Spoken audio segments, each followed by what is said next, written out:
ఆత్మ సాక్షాత్కారము భగవాన్ శ్రీ రమణ మహర్షి జీవితము బోధనలు చాప్టర్ నెంబర్ 5 పునర్జన్మ.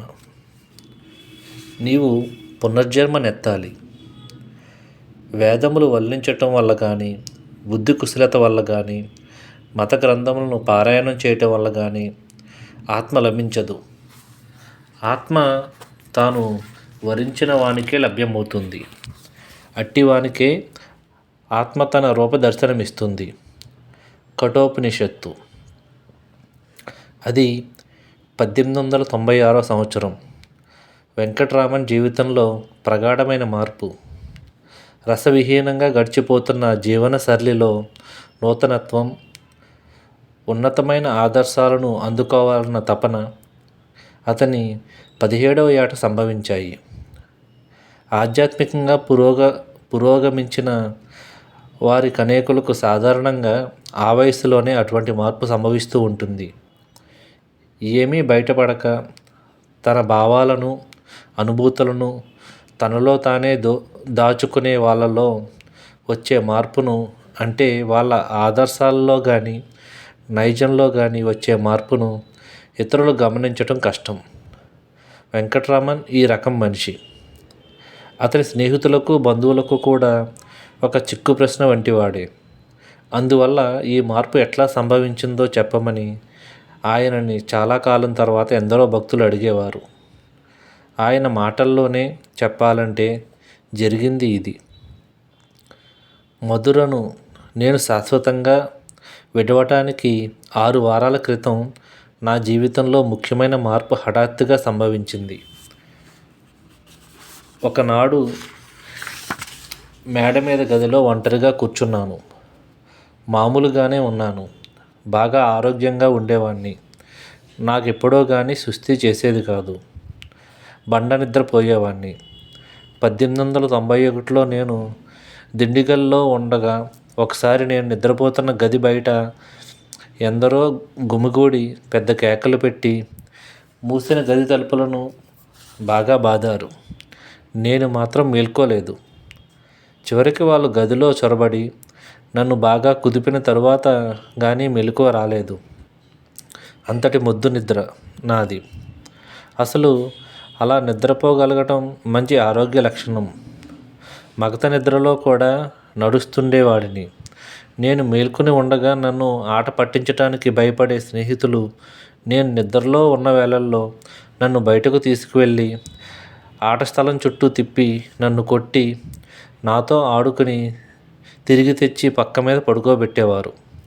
అంతసేపు వాళ్ళ చేష్టలు మేల్కొని ఉండగా ఎప్పుడూ లేని సహనంతో, క్షమాభావంతో ఓర్చుకునేవాణ్ణి.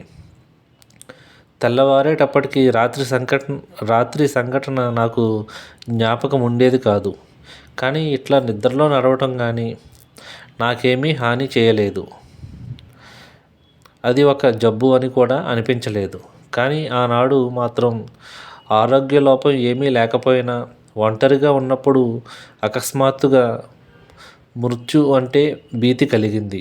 భీతి అంటే భయం. ఇక నేను చనిపోతాననుకున్నాను. దేహంలో ఏ మార్పు రాకపోయినా నాకట్లా ఎందుకు అనిపించిందో చెప్పలేను. అప్పుడు నాకే అర్థం కాలేదు. ఆ భయం సహేతుకమేనా అని తెలుసుకుందామని కూడా అనిపించలేదు నాకు. ఇక నేను చచ్చిపోతాను అనుకున్నాను. ఆ తర్వాత ఏమి చేయాలో ఆలోచించాను. వైద్యులను కానీ, పెద్దలను కానీ, ఆఖరికి స్నేహితులను కానీ సంప్రదించాలని అనిపించలేదు. ఆ సమస్యను నేనే స్వయంగా తక్షణమే పరిష్కరించుకోవాలని అనుకున్నాను. మృత్యు అంటే కలిగిన భయం నన్ను అంతర్ముఖుణ్ణి చేసింది. మనస్సులో పెదవి దాటి పలుకులు రాకుండా ఇలా అనుకున్నాను. సరే, చావు వచ్చింది. దీని అర్థమేమిటి?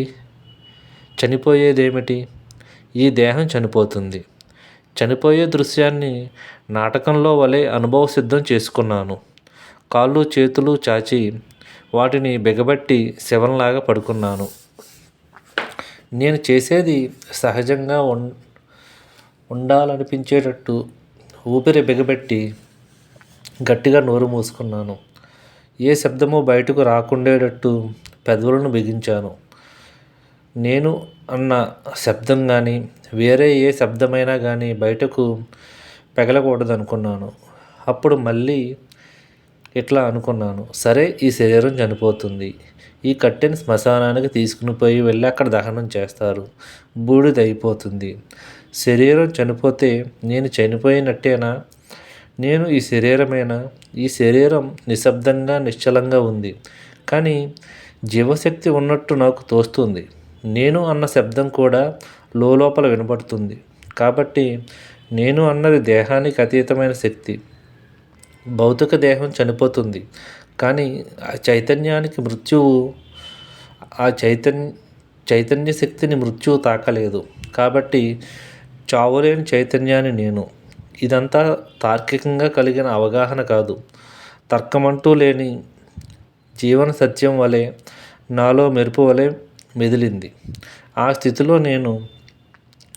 అన్నదొక్కటే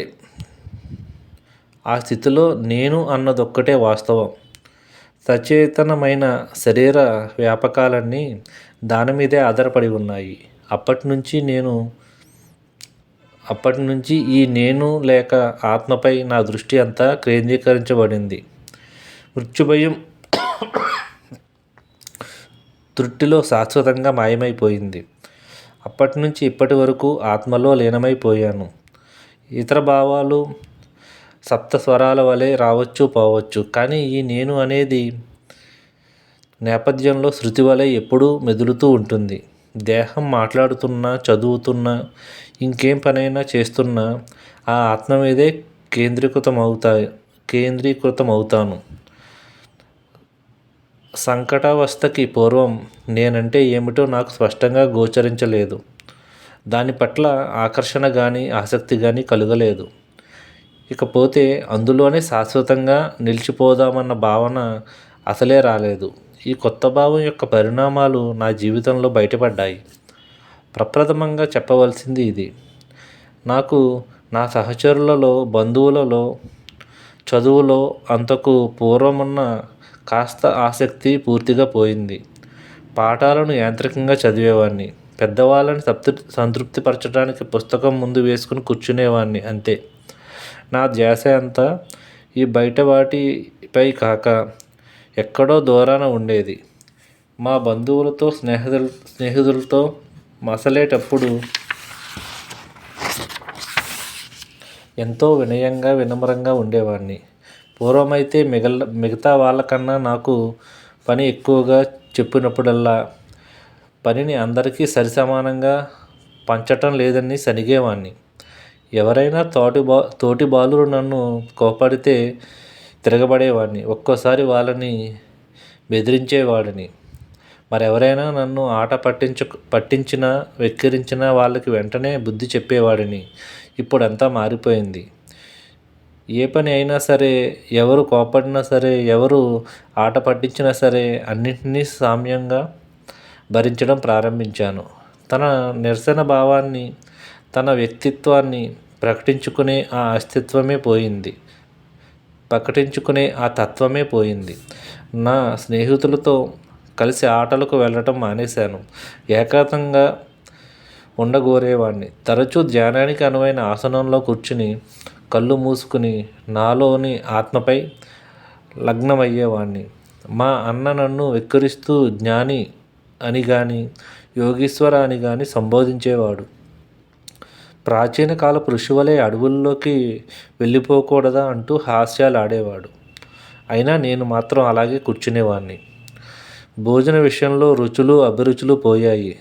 ఏ ఆహారాన్నైనా సరే రుచిగా ఉందా, శుభ్రంగా ఉందా అంటూ ఏమీ చూడకుండా పెట్టిన దాన్ని అనాసక్తంగా మృంగేసేవాడిని. కొత్తగా వచ్చిన పోకడలలో ఒకటి మీనాక్షి సుందరేశ్వర్లకు సంబంధించినది. అంతకు పూర్వం అరుదుగా స్నేహితులతో కలిసి గుడికి వెళ్ళి అక్కడ ప్రతిమలకు మొక్కి విభూది, కుంకుమ ముఖాన రాసుకుని ఏమాత్రం చలనం లేకుండా ఇంటికి వచ్చేసేవాడిని.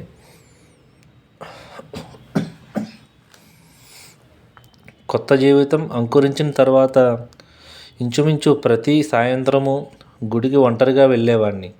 అక్కడ శివుని విగ్రహం ముందో మీనాక్షి విగ్రహం ముందో 63 శివయోగుల ప్రతిమల ముందో ఎంతోసేపు నిలబడేవాణ్ణి. ఉద్వేగం వెల్లువై వచ్చి నన్ను ముంచేసేది. ఆత్మకి దేహావలంబనం, దేహాత్మబుద్ధి అంతముందాయి. ఆత్మకి క్రొత్త ఆలంబనం కావలసి వచ్చింది. ఈ కారణంగానే గుడికి తరచూ వెళ్ళేవాడిని. ఆత్మ పొంగిపొరలి కన్నీరై బహిర్గతమయ్యేది. ఇది వ్యక్తి ఆత్మతో ఈశ్వరుని లీల. సర్వాంతర్యామి, సర్వశక్తి సమన్వితుడు అయిన ఈశ్వరుని సన్నిధానంలో నిలబడి ఆయన అనుగ్రహం నాపై వర్షించాలని, ఆ అనుగ్రహం నా భక్తిని పటిష్టం చెయ్యాలని, నాలో కూడా శివయోగులకు వలె భక్తి ఎప్పుడూ నిలిచిపోవాలని అప్పుడప్పుడు ప్రార్థించేవాడిని. సాధారణంగా ఏ ప్రార్థన చేసిన వాడిని కాను.